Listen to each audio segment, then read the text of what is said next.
agora a gente vai para um assunto importantíssimo, um assunto interessante para a gente entender o que acontece. Eu acho que está todo mundo sujeito, eu vou entender aí se tem alguma faixa etária que pode ou deve se preocupar um pouco mais, mas a gente fez um vídeo para introduzir o assunto de hoje, um assunto de saúde importante, aneurisma cerebral. Olha lá.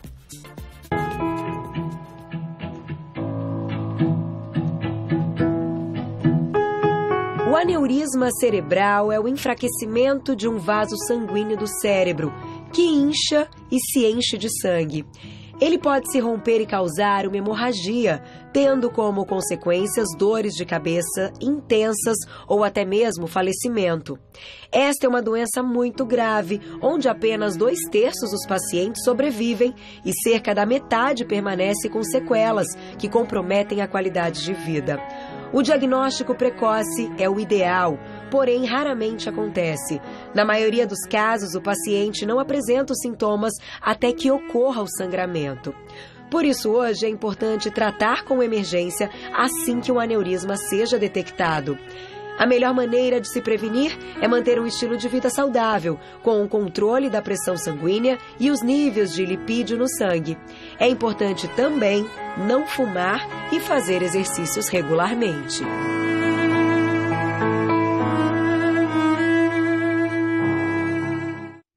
Tá aí lindo, né? Aliás, quem tá com a gente mais uma vez, ele, queridíssimo neurocirurgião, Dr. Paulo Porto de Mello. Bem-vindo.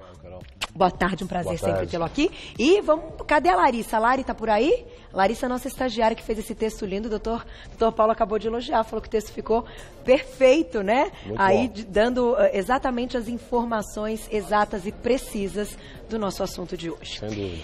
Eu queria começar essa nossa conversa te perguntando o seguinte, até para que as pessoas em casa mantenham um alerta, aumentem a atenção até para prestar bem atenção no assunto e entender quando a gente está falando de faixa etária. Existem algumas coisas, doutor Paulo, algumas doenças e alguns problemas que as pessoas acabam se enganando e acham que só podem estar comprometidas depois de uma certa fase da vida, que seria uma fase aí mais velha, uma fase mais adulta, uma terceira idade, e não é bem assim. O aneurisma, a gente pode dizer que jovens também podem ser pegos de surpresa? Pode, Carol. A gente pode dizer isso assim. Na verdade, quando a gente fala em incidência, a gente fala em estatística em medicina, isso é algo, de certa forma, enganoso. Porque o que a gente pode dizer é que é mais frequente acometer uma certa faixa etária. Mas, como eu sempre falo para os meus pacientes, a estatística é um negócio muito bonito para os outros. Uhum. Eu já operei aneurismas cerebrais em crianças. Crianças de 9 anos de idade. Então, é mais frequente na terceira, quarta década de vida. Tudo bem. Mas para a mãe daquela criança de 9 anos de idade, para ela foi 100%, ela só tinha um filho. Uhum. Então não interessa que a frequência em crianças de 9 anos de idade é menos de 1%. Para ela foi 100%. Então o mais importante é a gente se atentar ao quadro clínico e estar sempre alerta. Um exemplo claro disso, Carol, é o que aconteceu, por exemplo, com o infarto. Uhum. A mortalidade do infarto do miocárdio caiu muito no nosso meio, por quê? Porque as pessoas começaram a ficar atentas e hoje em dia qualquer um que tem uma dor no peito no meio da rua já é prontamente socorrido por alguém que está do lado, que já aciona o serviço de ambulância, que já leva para um hospital. Então esse tempo de socorro é o que faz a diferença entre salvar a vida de uma pessoa, entre tirar essa pessoa do hospital com sequela ou sem sequela e devolvê-la para a família em condições de ter uma vida saudável. Perfeito. E eu quis abrir dessa forma porque eu acho que aí sim fica um pouco mais claro até pra gente, poxa vida, prestar atenção, conhecer quais são esses sintomas, né? E saber agir rapidamente, como o doutor Paulo comentou. A gente tem um vídeo até para iniciar o nosso assunto, a nossa pauta de hoje, que vai mostrar um pouquinho o que é, então, esse aneurisma cerebral, como é que ele acontece. Para o público de casa entender, então, o aneurisma é uma doença arterial, né? Então a artéria sai do coração, vem a carótida que irriga o cérebro. Aqui ela se divide em vários dos seus ramos. O aneurisma cerebral, geralmente, ele é sacular. Então, aqui a gente tem uma rede de artérias que se comunicam no cérebro. Uhum. E o aneurisma, geralmente, ele advém porque há um defeito na camada muscular, que é a camada média do vaso. Tá. Então, a gente tem a elástica, a média e a externa, que é uma camada feita basicamente de colágeno. Então, quando a camada muscular não está muito forte, fica só elástica e é de colágeno. Então isso acaba com o fluxo do sangue sempre batendo nessa bifurcação, levando a uma dilatação, que é o que vocês vão ver aqui. Então o sangue está batendo ali, sempre naquele ponto fraco, com a pressão arterial. Por isso que o hipertenso pode desenvolver mais facilmente. Aí o sangue vai pulsando aqui, olha. Tá. Essa região já está mais fraca. Isso aqui vai se dilatando. Dilatando é igual uma bexiga de aniversário. A gente vai insuflando ela, insuflando ela, insuflando ela. Tem um ponto que ela não aguenta e estoura. Estoura, né? Tá. Então existem alguns fatores que facilitam essa ruptura, claro, né? Então, o que a gente já tem determinado que pode facilitar essa ruptura? Lógico, se o indivíduo tiver uma pressão arterial que não tenha controle, óbvio, o gradiente de pressão aumentado aqui dentro vai provocar uma variação de pressão muito grande numa área que está frágil. Então, isso facilita a ruptura. Né? Número 1, isso vai propiciar essa hemorragia, esse extravasamento de sangue ao redor do cérebro. O cérebro é muito sensível. Então, o sangue ele é feito para estar dentro das artérias e discretamente irrigar o cérebro, não se derramar e inundar o cérebro, como acontece quando tem a ruptura arterial. E isso quando tem aí o estouro, né? E esse vazamento e tal de sangue, e isso aí já é o grau máximo desse aneurisma? Esse é o perigo, a hemorragia. Esse é o perigo. A hemorragia é uma situação que a gente chama de catastrófica, digamos assim. Porque a gente divide os aneurismas em rotos e não rotos. Tá. E o prognóstico é muito diferente. Então, se a gente descobre um aneurisma que não rompeu, o prognóstico é excelente. Eu posso tratar esse aneurisma e a chance do paciente ter uma vida normal é praticamente 100%. Já um aneurisma não descoberto, que chega a romper e aí a gente vai tratar, a chance desse paciente não conseguir chegar a um hospital é de 30%. Olha só. Depois disso, nas primeiras 24 horas, supondo que ele chegou ao hospital, ele pode ter uma nova hemorragia e morrer em 50% dos casos.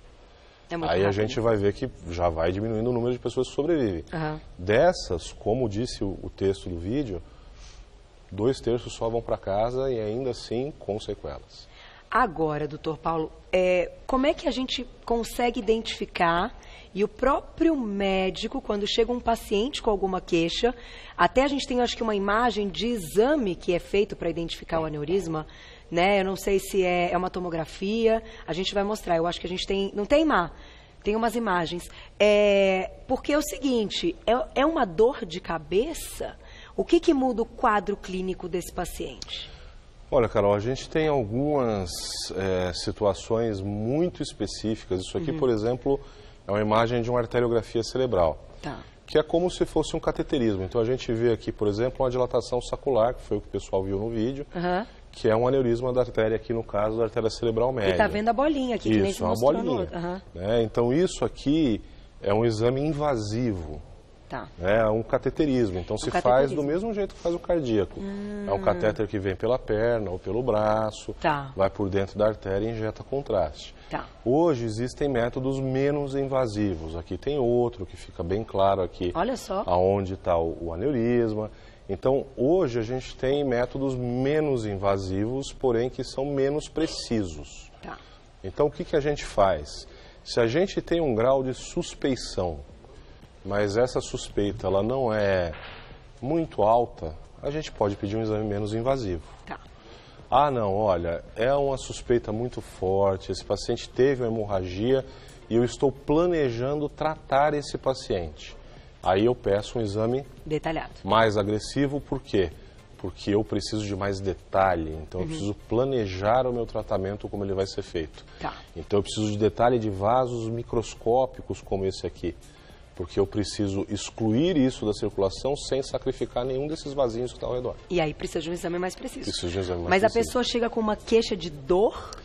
Olha, às vezes pode ser uma dor de cabeça, às vezes pode ser uma pálpebra que caiu, às vezes pode ser uma pupila que dilatou. Olha. Então tem uma série de manifestações neurológicas que podem ocorrer e às vezes pode ser nada disso. Às vezes ela pode chegar como é o mais habitual no nosso meio aqui no Brasil. O indivíduo, por exemplo, sofreu um acidente de carro. E aí sofreu um acidente de carro, fez uma tomografia no pronto-socorro, por conta do acidente de carro, foi um acidente grave, etc. E identificaram alguma coisa naquela tomografia, por acaso, e esse indivíduo foi encaminhado. Entendi. Ou desmaio. Ou se não, olha, meu pai, minha mãe, ou meu tio, meu avô teve um aneurisma, eu estou encucado e eu quero saber se eu posso ter. Tá, e aí pode fazer um exame aí a gente preventivo faz um exame também. não invasivo. Aí, vamos colocar agora o vídeo do pastel. Olha o que aconteceu. Gravando aqui, não, esse ainda não, do pastel mesmo, o depoimento. Porque vai entrar numa parte importante da nossa pauta. Olha só, quando a gente decidiu fazer do aneurisma, eu me lembrei que recentemente, um colega nosso de trabalho aqui da emissora, quem eu adoro que grava os meus offs, trabalhou comigo muito no estúdio, né? Agora ele fica lá gravando os offs e tal. E ele recentemente teve um aneurisma. E ele tá ótimo, graças a Deus, tá vivo. Ele vai contar um pouquinho pra gente no depoimento, depois eu conto o que aconteceu antes de descobrir tudo mais. Vamos rodar, olha lá. Tá no ponto?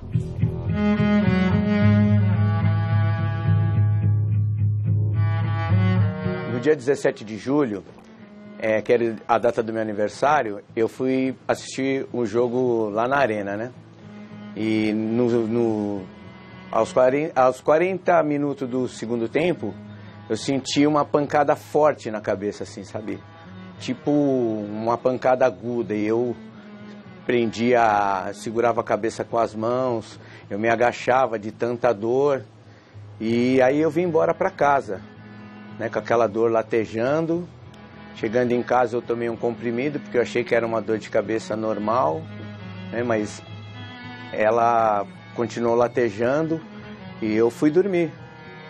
Na segunda-feira acordei, vim trabalhar, e eu senti ainda que a minha cabeça doía.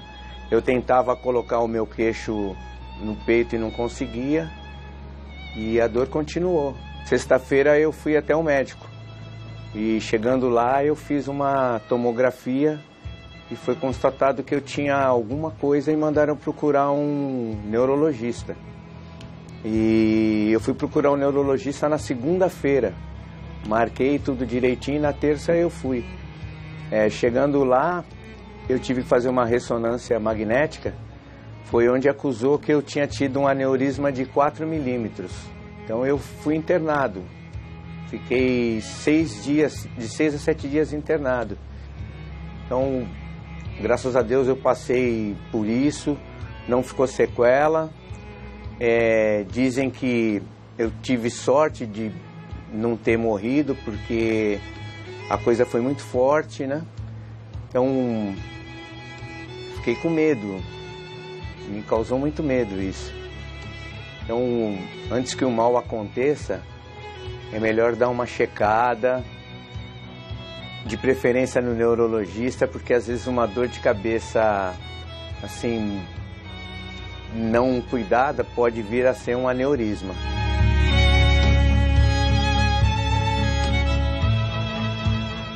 Bonito, né? Menino, vocês viram que orgulho, o pastelzinho falou fofo. Ah lá, ele gostou nessa, falou lindo. Um beijo pra você, obrigada. Queridíssimo pastel por ter aí aceitado. Ele assistiu?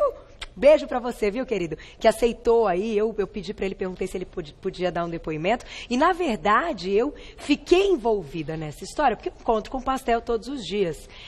E nesse dia, nessa segunda-feira, ele falava dessa dor, ele falava, Carol, mas ela não para, o negócio fica tal. Teve um dia que ele não conseguia trabalhar, uma dor intensa, que ele descrevia, que aquilo começou a me dar uma aflição. No dia que ele foi no médico, eu falei pra ele, você vai sair daqui agora e você vai pro médico. Você vai, falei pra ele, você vai pra tal hospital, você vai fazer isso, você vai... E ele foi. Então eu fiquei envolvida na história e graças a Deus deu tudo certo, entendeu? Acho que todo mundo, né, a gente tenta apoiar enfim, eu acho que até apresentando o programa eu tenho algumas informações que nesses 6 anos me dão aí um clique de, pelo amor de Deus, corre, né? E foi fundamental o que ele contou, né? Carol, eu acho que o depoimento do pastel, ele é muito didático, ele ilustra bem o que acontece no Brasil e, na verdade, assim, você salvou a vida dele. Não foi isso que aconteceu. Um beijo para não foi tanto assim. Se ele tivesse continuado com a sistemática que ele tinha implementado, que infelizmente é o que a nossa população faz, né, de tem uma dor de cabeça, não valorizar, ir para casa, achar que vai passar, e vai tomar um analgésico, e deita, dorme, ou se não procura um pronto-socorro, aí toma uma medicação na veia, volta para casa. Ele poderia ter ressangrado e ter morrido, às vezes até dentro do trabalho. Uhum. Tá? Então esse tipo de atenção que você teve, de falar isso não está normal, vai procurar um médico agora, isso que a gente quer que aconteça na nossa comunidade. Que as pessoas tenham esse grau de atenção que hoje se tem para o infarto do miocárdio, por exemplo. Que já virou uma coisa automática da dor no peito, a pessoa tem aí corre, né? Eu prefiro receber um paciente no consultório com a dor de cabeça e avaliar esse paciente e falar, não, sua dor de cabeça não é nada, do que ser chamado no hospital e ver um paciente em coma por uma dor de cabeça que foi negligenciada. Certo. Então é o que o cardiologista faz. Às vezes ele vê um paciente com a dor no peito, que é uma distensão muscular, mas é melhor do que ele ver um paciente com infarto que está em coma e não tem o que fazer mais. Não é bobeira, né? A gente não pode achar que tudo é uma bobeira, não, uma bobeira então isso é um ponto crucial do depoimento dele. Segunda coisa, o quadro clínico que ele teve é um quadro de hemorragia. Esse é o quadro típico. Então é uma dor de cabeça insuportável. Já era uma hemorragia. Que ela já começa de forma fortíssima, súbita, como a pior dor de cabeça que o indivíduo teve na vida. Ele tenta segurar a cabeça, por vezes ele desmaia, isso não é infrequente. Tá? E essa dor ela não melhora, ela não passa, como ele acabou de declarar. É verdade. Terceira coisa fundamental. Existem publicações no meio científico dizendo que a gente não deveria tratar aneurismas cerebrais que tivessem abaixo de 7 milímetros de diâmetro. A gente acabou de ouvir do Pastel que o dele tinha 4. 4. Gente, o papel não sangra, o paciente sangra. Tem que tratar. Tem que tratar. Tem perguntinha do público? Olha só, Pastelzinho, um beijo. Obrigada, viu, querido? Adorei, você falou lindamente. Vamos lá. Pergunta da Vera. Um beijo, Vera. Obrigada. É hereditário como fortalecer a camada muscular das artérias? Ela já cita de cara. Tem aí fator hereditário, genética está envolvida e a parte, né? Eu acredito que essa parte de como fortalecer é uma prevenção, né? Se é possível fazer algo. Então, Vera, obrigado pela sua pergunta. Pergunta importantíssima. Se é hereditário ou não, em algumas comunidades a gente tem um fator hereditário muito forte, principalmente na Finlândia e na parte da Ásia, principalmente no Japão. Aqui no Brasil a hereditariedade está muito limitada a algumas famílias. Então, usualmente não, tá? Mas ultimamente, com o advento dos exames não invasivos, a gente tem investigado mais pacientes que têm 1 ou 2 parentes diretos, então pai, avô, a gente acaba investigando a linha direta de descendência, sim, em primeiro lugar. Em segundo lugar, dá para a gente fortalecer a camada muscular? Não dá. Porque diferente da musculatura do corpo, que é a musculatura estriada, a musculatura das artérias é a musculatura lisa. Então a gente não consegue trabalhar essa musculatura nem com exercício, nem com nenhum tipo de medicação ou manobra. E aí, doutor Paulo, antes da gente mostrar como é feita a cirurgia, como esse paciente volta a ter qualidade de vida, quais são os fatores que influenciam o aparecimento do aneurisma? Olha, Carol, a gente precisa pensar como é que ele é originado, né? Então, se eu tenho uma falha na camada muscular, essa camada em algum ponto ela está falha, eu sei que o que segura ali é o elástico e o colágeno, qualquer coisa que destrua o colágeno vai me atrapalhar, porque vai destruir mais uma das camadas. Entendi. Qual que é o grande vilão nisso aí? Cigarro. Puxa. É só a gente pensar, né? O pessoal que fuma sabe que a boca fica toda marcada, porque tem uma destruição de colágeno. Claro, então se eu fumar, eu aumento muito o risco de desenvolvimento e sangramento, em até 3 vezes, isso é muito. Se eu tenho pressão alta e eu não controlo essa pressão alta, eu também aumento muito o risco de hemorragia. Se eu combino os 2 fatores, mais ainda, eu multiplico esse risco. Como foi falado no texto, se eu não controlo a parte de lipídio, eu começo a fazer placa dentro da artéria, eu deixo essa artéria doente, eu deixo o fluxo sanguíneo dentro dessa artéria irregular. Então eu pioro a qualidade do fluxo sanguíneo ali dentro. Então com certeza eu aumento também o sangramento. Então é uma vida saudável, uma vida sem cigarro, procurar não ter depósito de lipídio, procurar ter o colesterol dentro de uma faixa normal, procurar controlar a pressão arterial, isso contribui imensamente. Vamos aproveitar e diferenciar um pouco o AVC do aneurisma, Claro. que falando aí de doenças cerebrais, de problemas que podem ocorrer e de sangramentos, a gente acaba tendo uma ideia que são coisas muito parecidas e que podem ocorrer da mesma forma, é completamente diferente. Na verdade, se a gente tiver uma hemorragia de um aneurisma cerebral, que ela for intensa o suficiente para perfurar o tecido cerebral e causar uma coleção, ou seja, um acúmulo de sangue, isso pode fazer, como se o telespectador entender, um lago de sangue dentro do cérebro, isso pode fazer um hematoma. E esse hematoma é chamado de AVCH. Tá. Mas o AVCH pode ocorrer, e é muito mais frequente ocorrer por outras causas, como pressão alta, enfim, outras coisas. E pode não estar relacionado com aneurisma. Pode, na imensa maioria das vezes, não estar relacionado com aneurisma. O paciente, muitas vezes, que teve um AVC, quando ali também, numa cirurgia ou até passando por exames que você mostrou. Isso. Não quer dizer que ele tenha outros aneurismas. Exatamente. Aliás, uma pessoa que desenvolve um aneurisma, ela pode ter mais de um? Pode. E um só crescer mais? Pode. Existem alguns casos, não são poucos, né? Em até 20% os aneurismas eles são múltiplos. E nos aneurismas múltiplos, uma vez que um deles rompa, os outros acabam tendo um risco de sangramento muito maior. Porque o sangue é um fator irritante. Então, rompeu um aneurisma, os outros também precisam ser tratados. Porque a gente tratar um só não tem sentido. Rompeu um, os outros estão sob risco maior, a gente não vai deixar o paciente sob risco. Já que vai tratar um, acaba tratando todos de uma vez só. Agora, quem já teve um, como você comentou, pastel, cuidou, pode voltar? Pode. Aí a gente faz uma vigilância ainda mais estreita. A gente vigia, a gente controla a pressão arterial, a gente aconselha o paciente a não fumar, faz um controle de colesterol, faz exames não invasivos periodicamente para controlar. Dependendo da forma como ele foi tratado, a gente controla o tipo de tratamento com exame mais ou menos invasivo. Então, para a gente conhecer, peço desculpas que eu tive um ataque de tosse, do nada vem um ataque de tosse, gente, é uma loucura. A gente vai falar dos tratamentos, vamos falar da cirurgia. Você trouxe, inclusive, tá na sua... Ah, tá aqui, ó. Quer que eu coloque na minha? Ó, é um clipezinho. Eu trouxe os clipes maiores que a gente usa em cirurgia e vocês podem ver que eles têm... Aqui eu trouxe 2 só, eles têm formatos diferentes, mas a gente tem à disposição são mais de 50 tipos diferentes. E aí muda o formato, muda a angulação, muda o tamanho, muda uma série de fatores que acabam diferenciando e dando ao cirurgião a possibilidade, porque as artérias, os aneurismas têm conformações totalmente distintas. Mais espessos, menores, maiores. Virado para cá, para lá, para cima, para baixo. Que interessante isso. Vou te devolver. Tem perguntinha do público.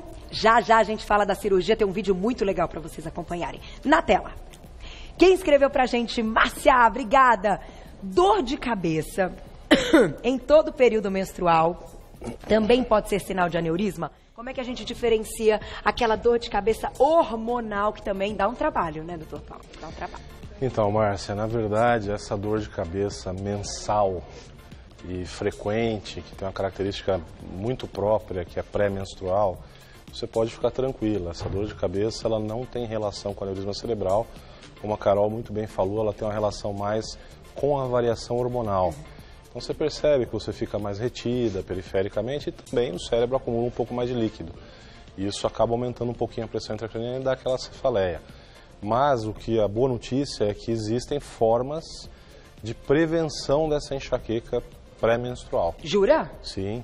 Conta! Então procure um neurologista ou um neurocirurgião, porque você pode fazer uma medicação para que você não tenha essa dor de cabeça no período pré-menstrual. Olha que interessante. E não é algo que a gente cuide só com o ginecologista. A gente tem que... Não. É uma medicação... estender aí para um medicação barata, sem efeito colateral, que você toma sem a menor preocupação, que não vai interferir na sua vida e se livra dessa dor de cabeça pré-menstrual. É porque essa enxaqueca, eu vou falar, eu passo por ela não todos os meses, mas quando vem ela é intensa. Incapacitante às vezes. Incapacitante às vezes. Tem que rebolar, mas vamos cuidar. Agora a gente sabe que a gente consegue cuidar. Vamos falar um pouquinho agora das formas de tratamento, como é que a gente devolve a qualidade de vida desse paciente que teve um aneurisma, que descobriu o aneurisma, que chegou ali com problema de sangramento, e a gente tem um vídeo para ilustrar. É uma cirurgia, né? Na verdade, o tratamento ele pode ser ou cirúrgico convencional, através de uma microcirurgia, que é o que a gente vai mostrar primeiro, ou por embolização. Então, aqui está mostrando um aneurisma roto, que o indivíduo vai lá com aquele clipezinho que a gente mostrou na sua mão e fecha o pedículo, né, ou o colo do aneurisma, e com isso interrompe o fluxo sanguíneo para dentro desse aneurisma. Tá. Aqui a gente está mostrando por cateterismo. Então a gente entra com o catéter, vai até esse aneurisma, que é o que vai seguir, que é essa dilataçãozinha aqui que vocês estão vendo, essa bexiguinha que a gente está vendo no vídeo, e aí a gente entope essa dilataçãozinha com as molas. Ou, atualmente, a gente põe um stentezinho dentro da artéria e obstrui a entrada de sangue dentro desse saco aneurismático, como a gente chama. Tá. A decisão, Carol, entre uma forma e outra de tratamento não é uma decisão simples. É uma decisão que ela envolve vários fatores. Então, a idade do paciente, a condição clínica do paciente, a localização do aneurisma. Então a gente sabe que quanto mais próximo da entrada da carótida no crânio, maior é a chance desse aneurisma voltar a aparecer se ele for tratado com embolização, com cateterismo. Tem isso também. Então não seria um tratamento definitivo. A gente sabe que aneurismas da artéria basilar, por exemplo, o resultado da embolização é melhor do que da cirurgia convencional. Tá. Então uma série de fatores que o médico leva em consideração no momento da opção pela forma de tratamento. E isso, olha que importante. Isso é fundamental. E mais do que isso, não adianta, isso é muito importante para o paciente, não adianta o médico ele colocar o ego dele acima da escolha terapêutica. Então, não adianta eu me basear na literatura, é muito importante para você que vai se tratar, perguntar para o seu médico, você que é paciente, falar, olha, tudo bem, doutor, eu sei que a literatura diz que a chance, não sei o quê, mas eu quero saber na sua mão. Na sua mão, qual é a chance de complicação de uma cirurgia dessa? O senhor tem uma chance de complicação maior ou menor do que o tratamento por cateterismo? Porque, às vezes, aquele indivíduo, para aquela cirurgia, ele tem uma chance de complicação muito pequena. Ou, às vezes, para aquela cirurgia, uma chance de complicação muito maior. Eu, por exemplo, para aneurismas da artéria basilar, eu prefiro encaminhar meu paciente para a embolização, porque na minha mão o resultado da embolização é melhor do que eu operar. Entendi. Então não seria honesto eu operar um paciente desse. Tá. Então é isso que deve nortear o tratamento, não apenas o que diz a literatura, mas a experiência pessoal do médico que vai te tratar, visando o seu bem-estar.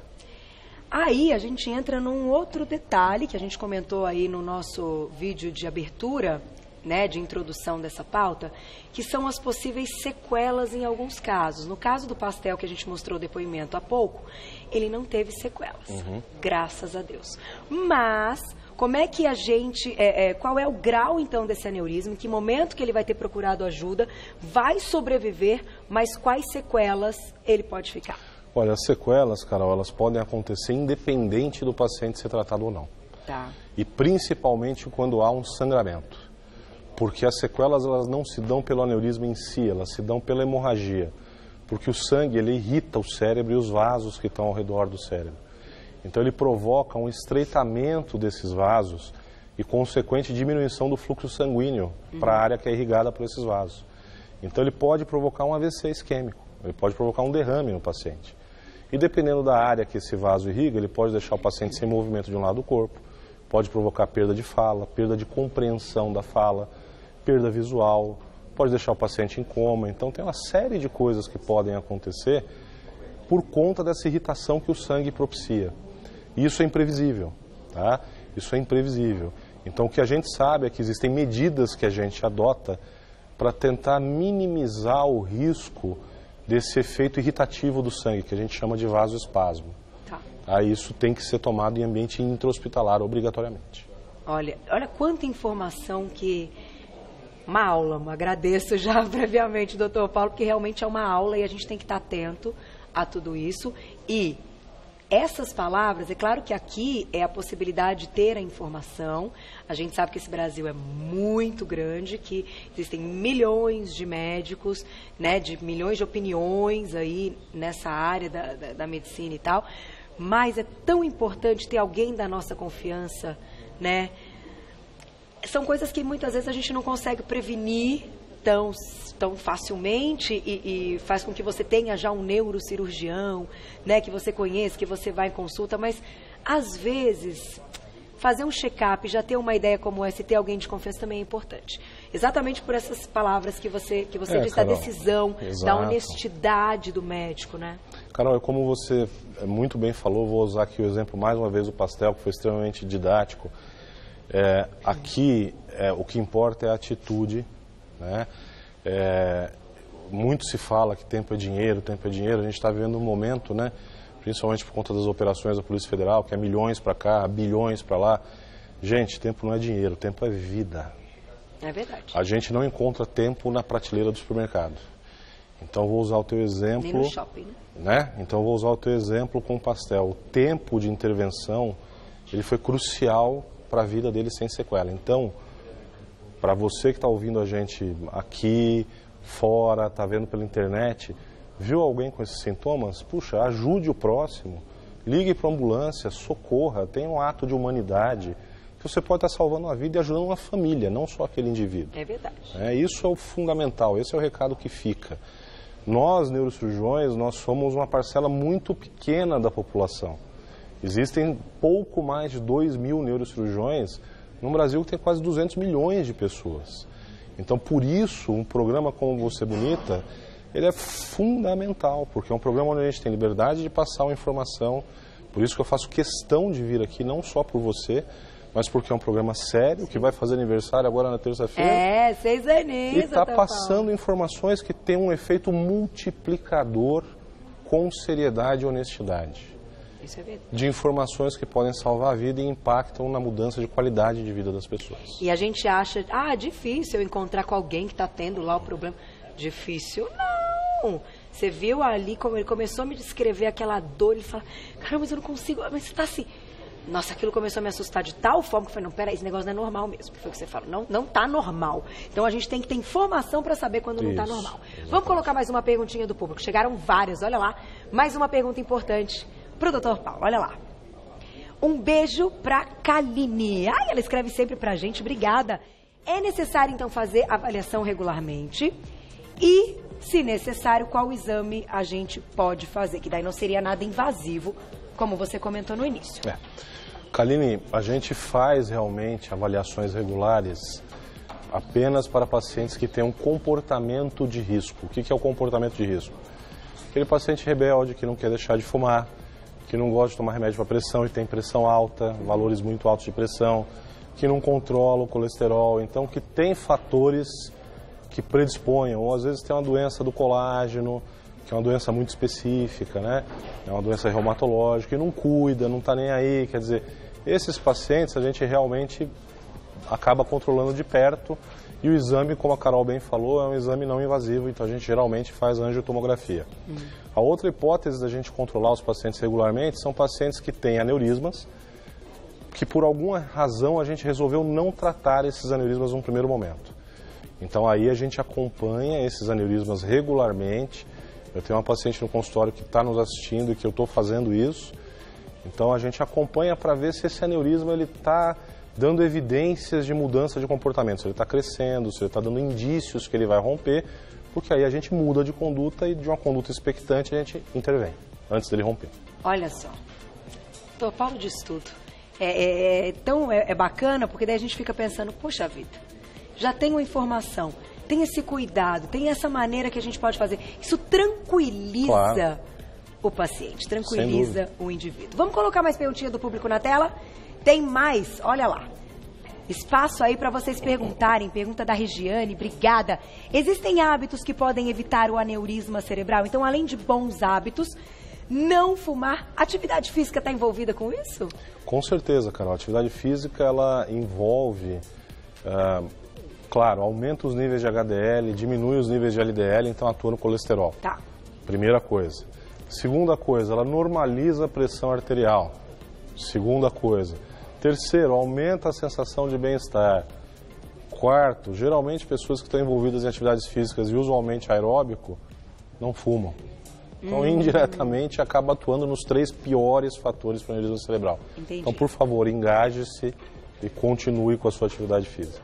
Doutor Paulo, até para a gente encerrar, a gente falou que pode acontecer em todas as idades, tem frequência ou não, mas que a gente tem que estar atento. Agora, qual seria realmente o momento aí da vida de maior alerta para o aneurisma? O maior alerta, Carol, é a 3ª, 4ª década de vida. Então, ao redor dos 40 anos, a gente acende um farolzinho aí. Os 40 anos é tão jovem, né? É, muito jovem. A gente sabe que com uma vida inteira pela frente, uma super qualidade de vida, né? Poder fazer tanta coisa e aos 40 anos tem que estar atento, então. É, por isso que a gente acaba, existem estudos, inclusive, abordando o custo disso para um país, né? O custo econômico disso. Porque você acaba ceifando da sociedade uma pessoa altamente produtiva e que deixa de ter um ganho econômico, de produzir para a sociedade e arrasta junto a família, porque a família deixa de produzir e passa a ser cuidador daquele paciente, porque às vezes é um paciente sequelado. Então, além do drama pessoal em si, né, que é muito complicado. Olha, só posso agradecer muito, Dr. Paulo Porto de Mello, neurocirurgião. Linda pauta, né? Um beijo para a Amandinha, que produziu lindamente também essa pauta. O VT do Pastel ficou uma coisa, nossa, de um bom gosto da edição, das palavras dele. Ficou tudo muito bonito. O texto da Lari foi bem legal. E isso tudo é com muito carinho para vocês. E vão pensar e lembrar disso. Não é para ter pânico, é para ter informação e saber usar na hora certa. Não é verdade? Exatamente. Dr. Paulo Porto de Mello tem um site que você pode acessar, que é o www.doutorabreviado pauloportodemelo, tudo junto, .com.br. Sigam no Insta também, que o Insta dele é muito bacana, cheio de informações, @ppmelo, de Paulo Porto de Mello. Então fica @ppmelo, tudo junto, para você ter mais informações. Muito obrigada. Imagina, tá sempre um prazer. Um prazer nosso ter suas informações. Até a próxima.